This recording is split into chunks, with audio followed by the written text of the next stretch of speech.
Thank you for joining me today. We're going to be talking about the respiratory system and disorders of that system. But before we get into disorders, we're going to just do some review on a little bit of anatomy and physiology of the respiratory system and talk about some of the functions of that system. So first of all, we know that the whole idea behind the respiratory system is to be able to breathe. And we also need gas exchange. And so that exchange is going to be between the outside world and the lungs, and then between the lungs and the tissues. So we're going to be moving oxygen and carbon dioxide between the lungs and the tissues, and we're going to use the blood in order to be able to do that circulatory movement. And then, of course, the lungs are all about oxygen utilization and being able to get rid of carbon dioxide out of the system. So just a little bit of structural organization of the respiratory system. We know it consists of air passages as well as the lungs, and it's divided into two major parts. First, you have the conducting airways, and so this is how the air is going to move from the outside world into your lungs. And then you have the respiratory tissue of the lungs where gas exchange actually takes place. So the conducting system is all about moving air through the nose or the mouth and down the pharynx at the back of the mouth into the larynx where your vocal cords are located, down your trachea, into the bronchi, and then into the bronchioles. Now remember, when we're talking about the trachea, that has those C-shaped cartilaginous rings around it to help to keep it open. And then when you get into the bronchi and down into some of the bronchioles, you still have some cartilage there keeping that open. But the smaller bronchioles are going to be covered by smooth muscle. So just kind of keep that in mind as we talk about some of the disorders of the respiratory system. Then your respiratory tissue is all about the alveoli, and those are those little grape-like structures at the end of the bronchioles. And we also have what's called the respiratory membrane. So the respiratory membrane consists of the alveolar membrane, and then you have a small space between the capillaries that surround that membrane, and that space is called the alveolar space. And then, of course, the capillary membrane is also part of the respiratory membrane. The lung tissue is this very soft, spongy, very stretchy, elastic tissue. And these organs, of course, sit in the chest or in the thoracic cavity, and they're divided into lobes. And you have 3 in the right lung, 2 in the left lung. And then you have what is called the apex, or the upper part of the lung, and that lies against the top of the thoracic cavity, whereas the base, or the lower part of the lung, lies against the diaphragm. So if you're looking here, this is the trachea, and the bronchi divide here, and you have the upper part of the lung and the lower part, so the apex and the base. And then you can see this would be one of the lobes of the lung, another lobe here, another lobe here.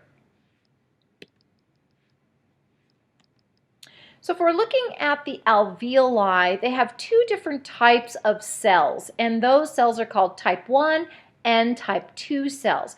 Type 1 cells are made out of squamous epithelium, and the reason for that type of cell is that it's very thin, it's kind of flat, and it's very easy for gas to exchange or move back and forth across this cell.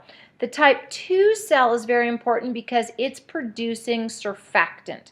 And surfactant is a fatty type of substance, what we call a lipoprotein, and its job is to decrease the surface tension inside the alveoli.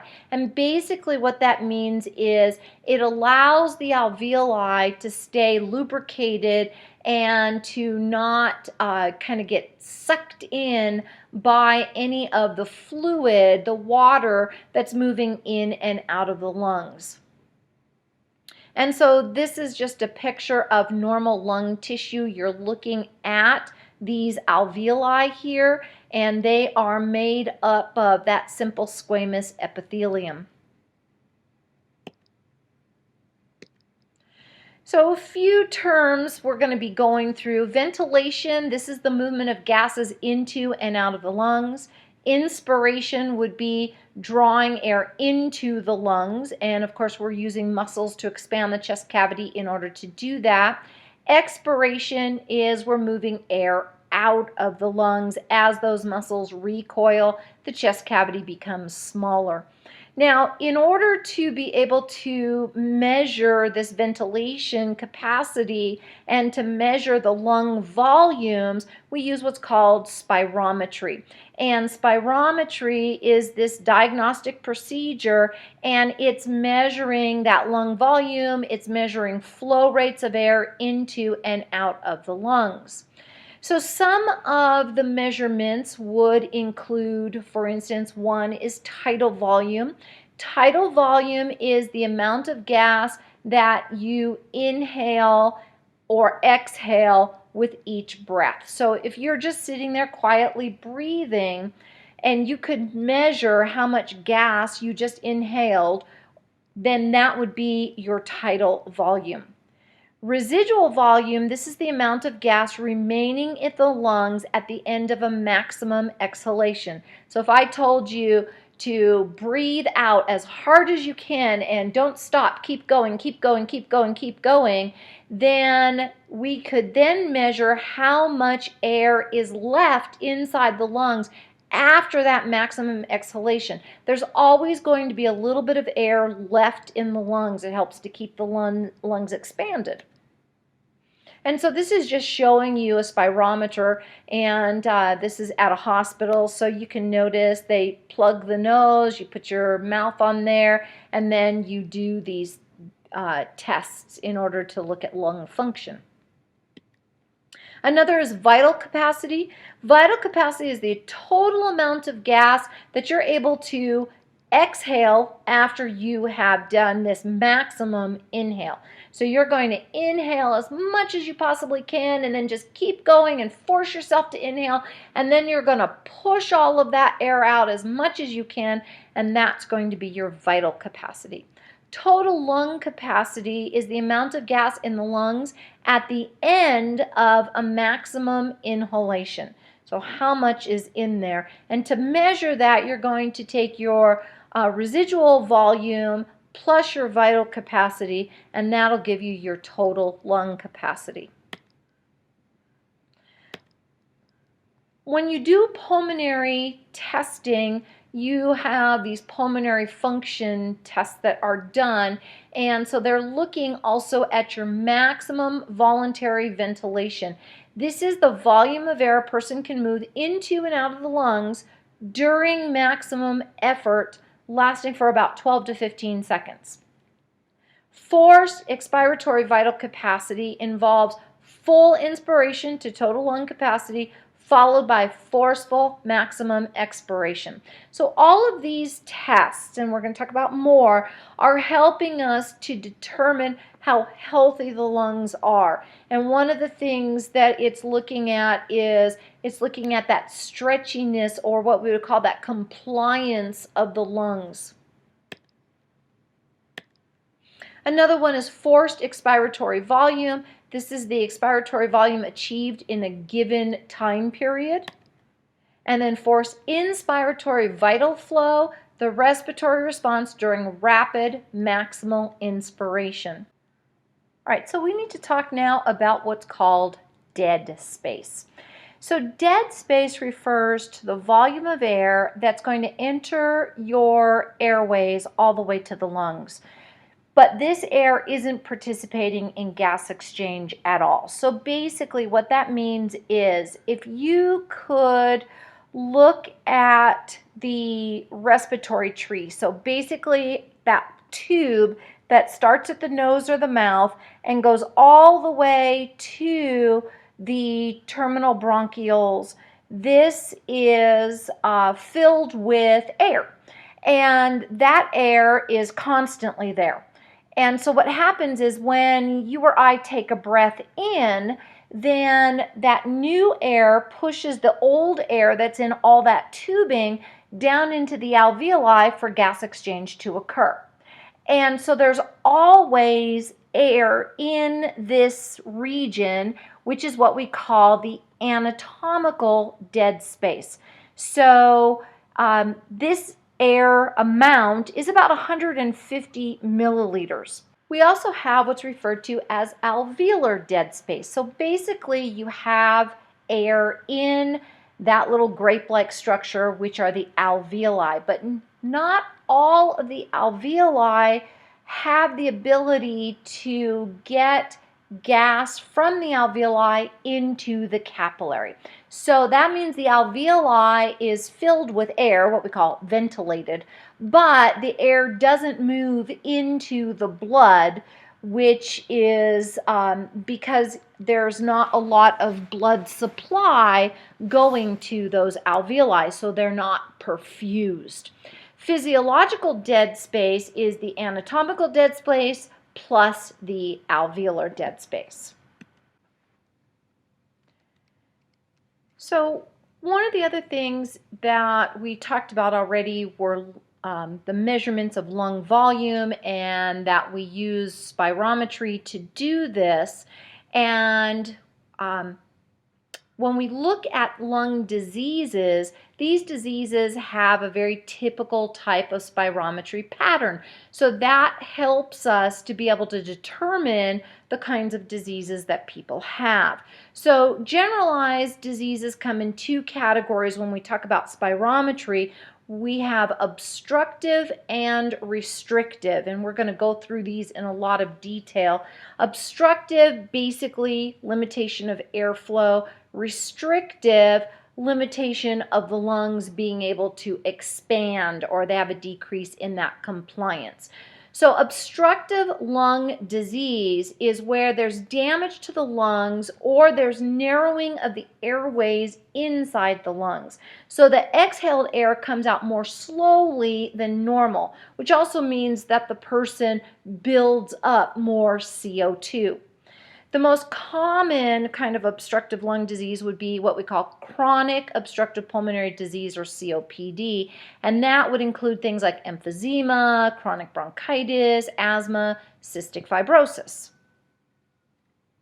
Restrictive disease is where the person can't fully fill up their lungs with air. And remember, I told you that lungs are kind of spongy, but they're also very stretchy, and that's very important to be able to fill them up with that air, kind of like filling up a balloon type of thing.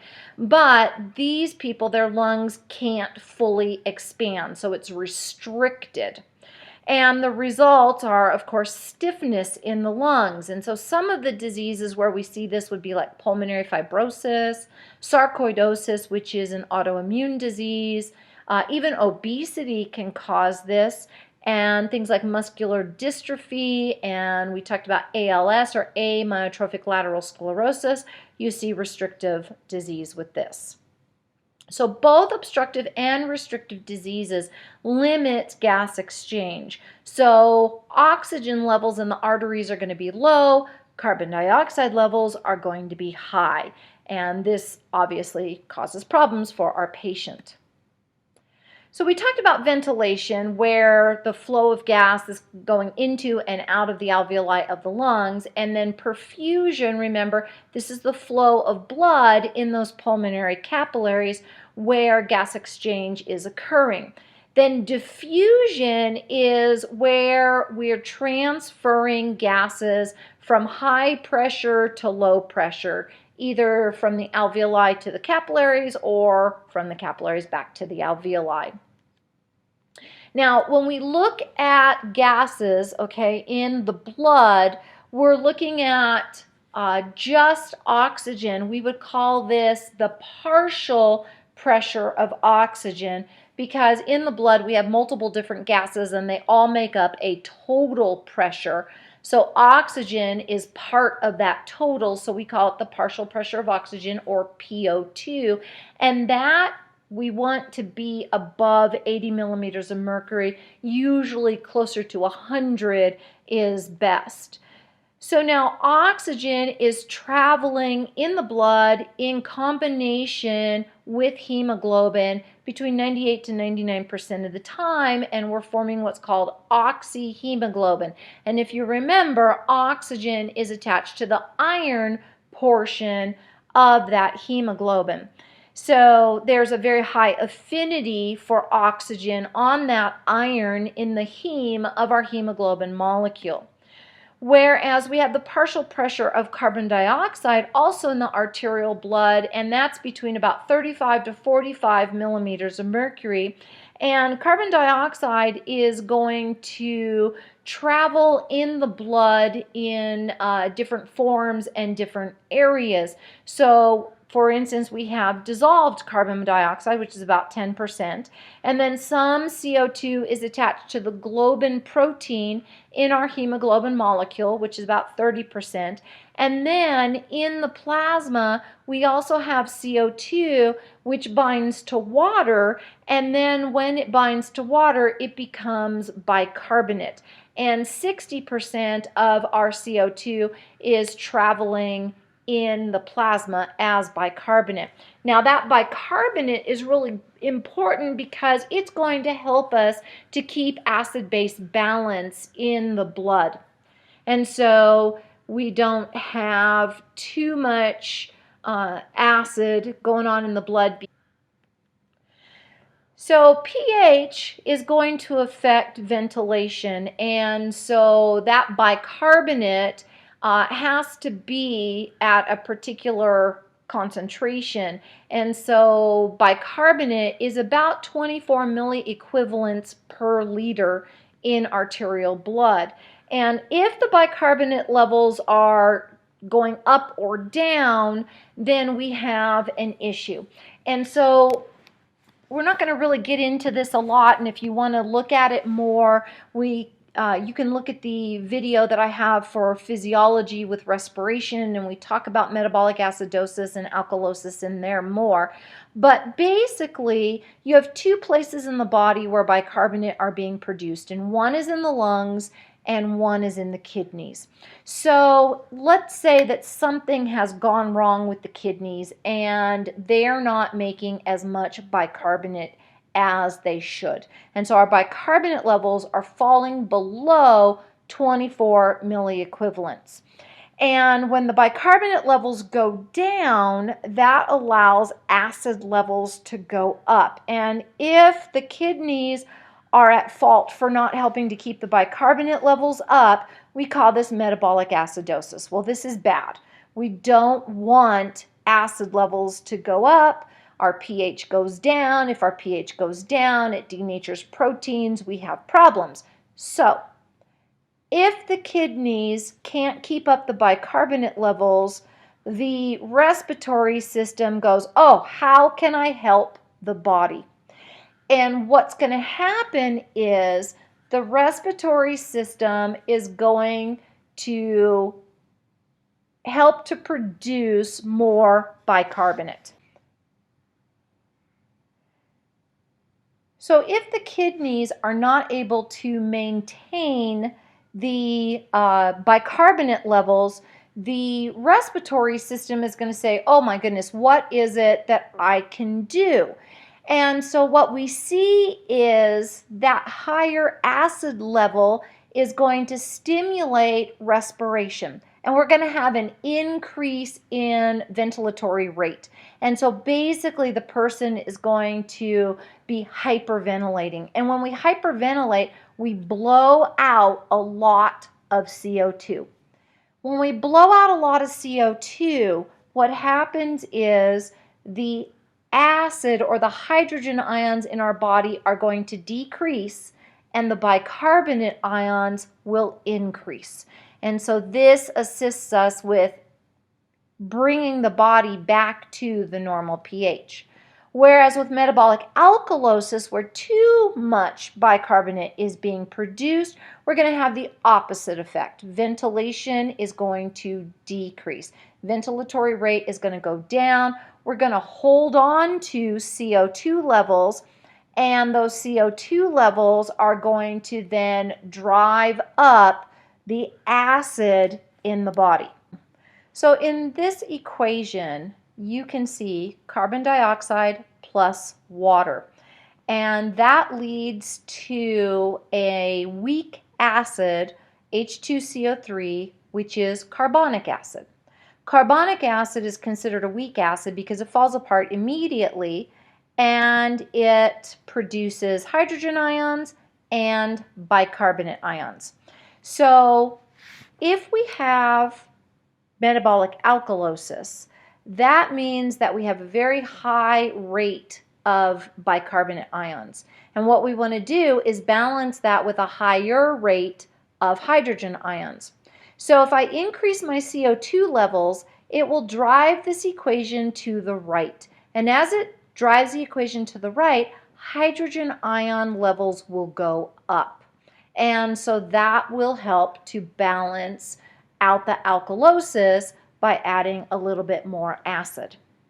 So kidneys, they're the big ones to regulate bicarbonate levels, but if those kidneys aren't doing their job, then the ventilatory system can help us out.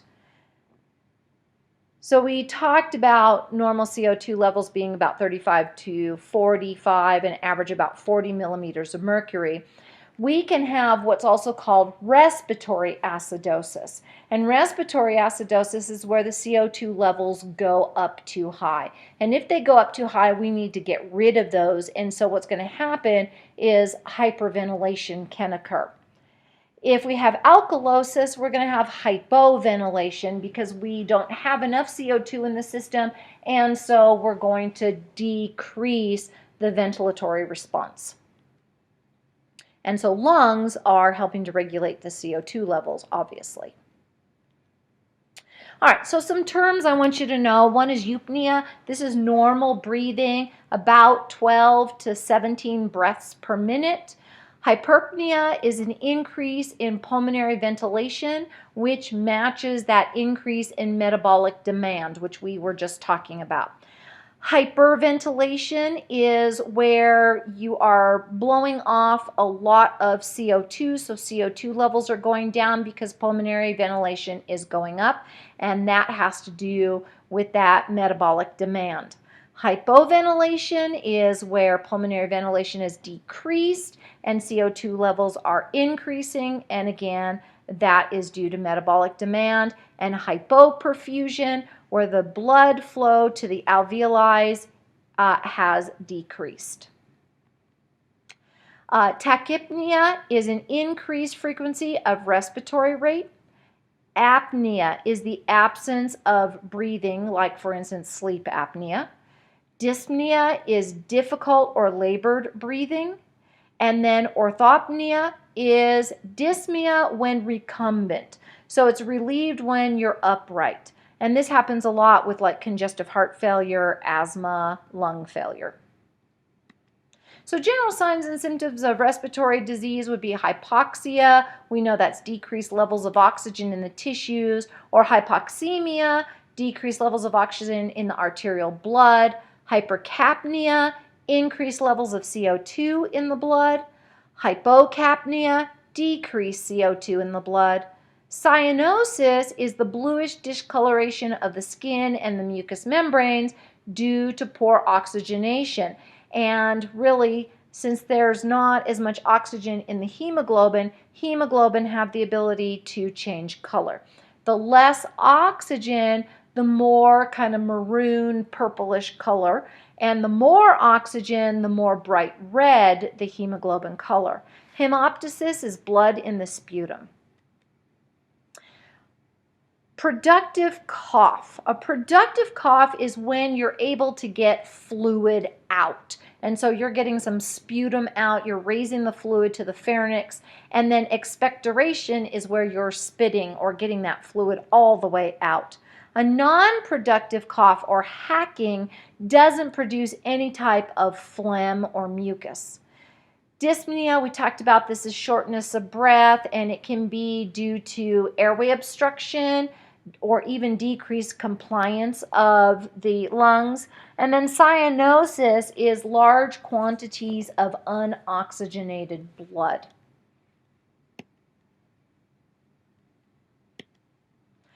So we're going to talk about the respiratory tract, so I want you to know the difference between upper and lower. And the upper respiratory tract would include the nose, the sinuses, pharynx, epiglottis, and larynx. And so, of course, these are all filtering, warming, moisturizing channels for air. And then the lower respiratory tract are going to be our trachea, our bronchi, lungs, and then even the pleural membranes. And so this is all about moving the air so that blood can be oxygenated, and then we can discharge or remove carbon dioxide from the blood. And of course, this is all about producing ATP energy in the tissues. All right, so let's talk about upper respiratory tract infections, and the first one is the common cold. The most common viral pathogens for the common cold would be like the rhinovirus or parainfluenza virus, respiratory syncytial virus, adenovirus, and then even the coronavirus. And of course, right now, as I'm making this video, we're still in the 2020 pandemic of the coronavirus. So it falls within this type of common cold. However, one of the big differences that we're seeing now between the common cold and the COVID-19 is that it is looks to be far more communicable, far more able to spread than your normal coronavirus. These viruses tend to have seasonal variations in their peak of incidence. So in the United States, we see the common cold really peak more in the winter months than in the summer months. They gain entry to the body through the nasal mucosa and through surfaces of the eyes. And of course, they're readily spread person to person by respiratory secretions. So some of the things you see in the common cold would be like rhinitis and sinusitis. Rhinitis is inflammation of the nasal mucosa. Sinusitis, inflammation of the sinus mucosa. Pharyngitis, of course, this would be like your sore throat. So inflammation of the pharynx and the throat. Headaches, nasal discharge, and congestion. Another type of upper respiratory tract infection would be influenza, or what we call the flu. Influenza is another type of viral infection. It can actually affect the upper or the lower respiratory tract. And there's typically 3 different types of influenza virus. We call it A, B, and C. Of these 3, type A is the most common and causes the most serious illness. And the influenza virus is highly transmittable as a respiratory pathogen. So because the organism has a high tendency for mutation, we get new types of this virus constantly arising all over the world. And so we have these very serious pandemics that can occur. And the influenza virus is seen really bad as these pandemics about every 8 to 10 years because of this genetic mutation. Now, this genetic mutation means we don't have the ability to fight this type of influenza. So symptoms of influenza would be headaches, fever, chills, muscle aches, nasal discharge, unproductive cough, sore throat.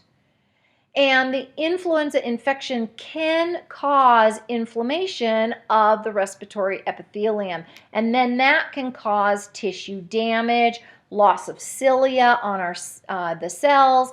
And because of that, you can't really protect your respiratory system from other organisms. And so because the cilia isn't working well, there's a higher risk of bacterial infection being able to get into the respiratory system and cause more damage and more illness.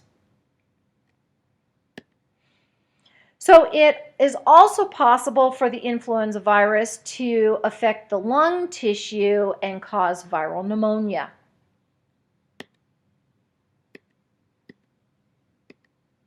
So treatment for influenza: bed rest, fluids, keep yourself warm, and then we have antiviral drugs, which are fairly new, and because of these genetic mutations, these antiviral drugs are sometimes kind of behind. They don't seem to be able to cause these viruses to stop production of other viruses unless we have the genetic information of that virus kind of beforehand, before the flu breaks out, or if we have a influenza virus that maybe the mutation is not that great, and then these antiviral drugs are able to take care of this slightly mutated virus. Otherwise, the antiviral drugs just don't work for every genetic mutation. Influenza vaccine provides protection against certain A and B influenza strains that are expected at a certain time of the year.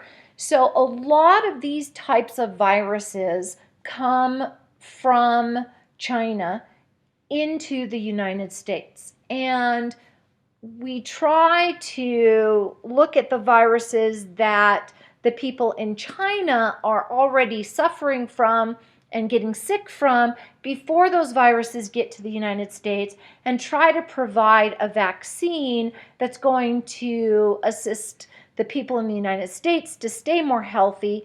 But those vaccines don't always work. Again, they're only for certain strains, and we're not always sure exactly which strain of the virus is going to make it to the United States. So sometimes we have vaccines out there that don't work for a particular strain of the virus. And so we have to update those viruses all the time because they're not effective against every strain. The influenza vaccine is particularly indicated in elderly people and people who have, for instance, weakened immune systems, and of course, healthcare workers. So lower respiratory tract infections would include pneumonia. Pneumonia is a condition that involves inflammation of lower lung structures such as the alveoli or the interstitial spaces. And it may be caused by bacteria or viruses. So pneumocystis carinii is one that can cause pneumonia. The prevalence and severity of pneumonia have been heightened in recent years due to HIV, as well as antibiotic-resistant types of bacteria. So this has been a problem. And pneumonia may be classified according to the pathogen that's going to be responsible for the infection. And there tends to be distinct organisms that cause pneumonia in hospitals versus organisms that cause pneumonia just in the general public, or what we call community settings. And those pneumonias that are picked up in hospitals have a tendency to be a little bit more stronger, a little bit more antibiotic resistant as well.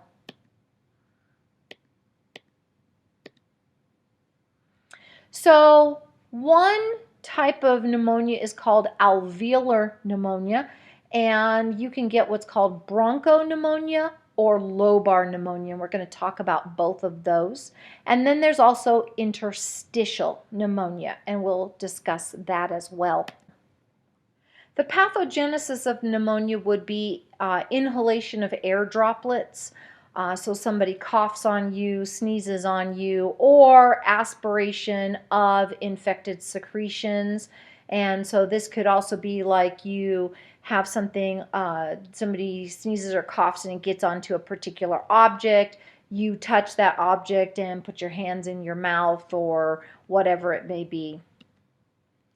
All right, so let's talk about bronchopneumonia versus lobar pneumonia. Bronchopneumonia, this is acute inflammation in the walls of the bronchioles.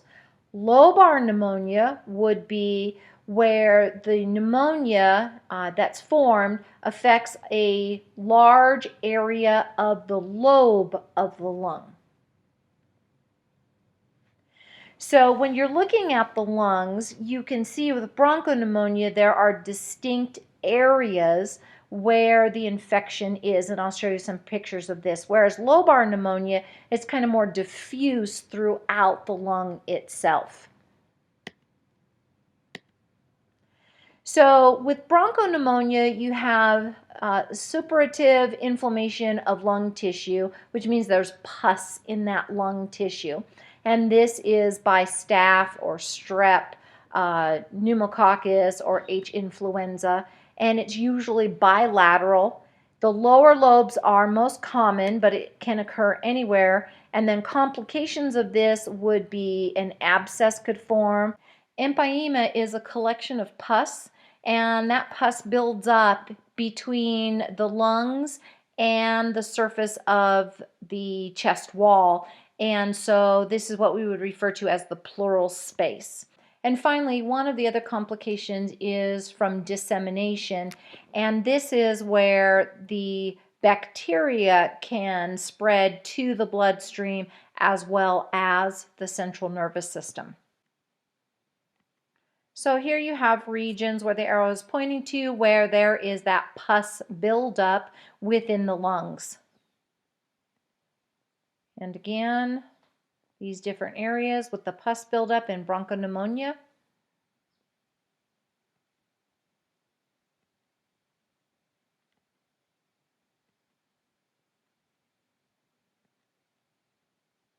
And then in this picture here, the little black dots, those are actually macrophage in where the pneumonia is located, because this is what the pus is from. It's an inflammatory response, and those macrophages are in there trying to destroy the bacteria or the virus, whatever it is that's causing this pneumonia. And then you can see an x-ray of the pneumonia. So individuals most at risk for this pneumonia would be the elderly, those with other types of viral infections, chronically ill, AIDS or immunosuppressed patients, smokers, and then patients who have other chronic respiratory diseases such as bronchial asthma. Lobar pneumonia, this is where you have this fibrin which is mixed with this suppurative or the pus. It's this consolidation, and that fibrin is this fibrous kind of protein tissue, and this is within the whole lobe of the lung itself. This is very rare due to antibiotic treatment. We typically catch this type of pneumonia quickly so that this doesn't happen. 95% of this is Streptococcus pneumoniae that causes this issue. The course runs in 4 stages. You have congestion, and then you have what's called red hepatization, which then goes into gray hepatization, and then resolution, which means that the pneumonia is going away. So red hepatization means that the lungs take on a discoloration that actually makes them look like the liver. And then, of course, gray hepatization, they start to look gray in color. So red hepatization describes the lung tissue with all of this exudation, this pus.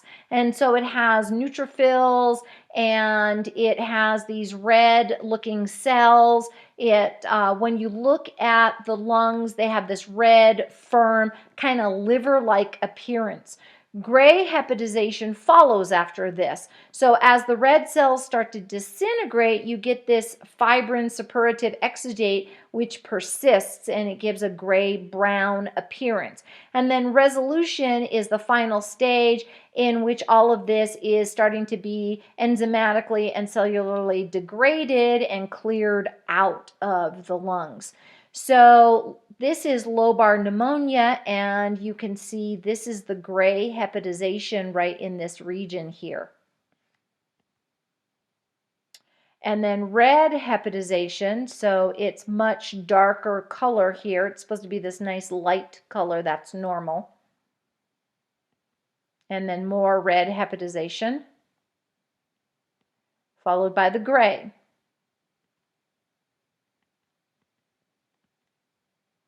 So a second classification scheme for pneumonia is based on the specific structures of the lungs that the organism infects. And these include what we call typical and atypical pneumonia. So typical pneumonia usually is bacterial in origin, and these organisms replicate in the spaces of the alveoli.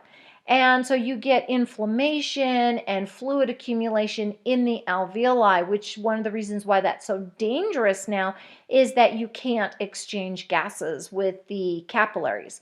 White blood cells are going to infiltrate, and they can make more of this exudation or this pus that can be seen with chest x-rays. The person's going to have high fever, chest pains, difficulty breathing, chills, and malaise. And then, of course, you have a lot of this purulent sputum and hypoxemia, so not enough oxygen in the blood, and of course also a buildup of CO2 in the blood. Atypical pneumonia is usually viral in origin, and the organisms replicate in the spaces around the alveoli, and we're going to have milder symptoms than typical pneumonia. The white blood cells usually don't infiltrate, so you're not going to get all that fluid accumulation, and you don't usually see this on a chest x-ray. And it may make the patient susceptible to bacterial pneumonia, however, so you have to be really careful with this viral pneumonia going into bacterial. Treatment for pneumonia, antibiotics for bacterial pneumonia, and the healthcare provider should consider the possibility of antibiotic-resistant organisms when they're checking which type of antibiotic is going to work.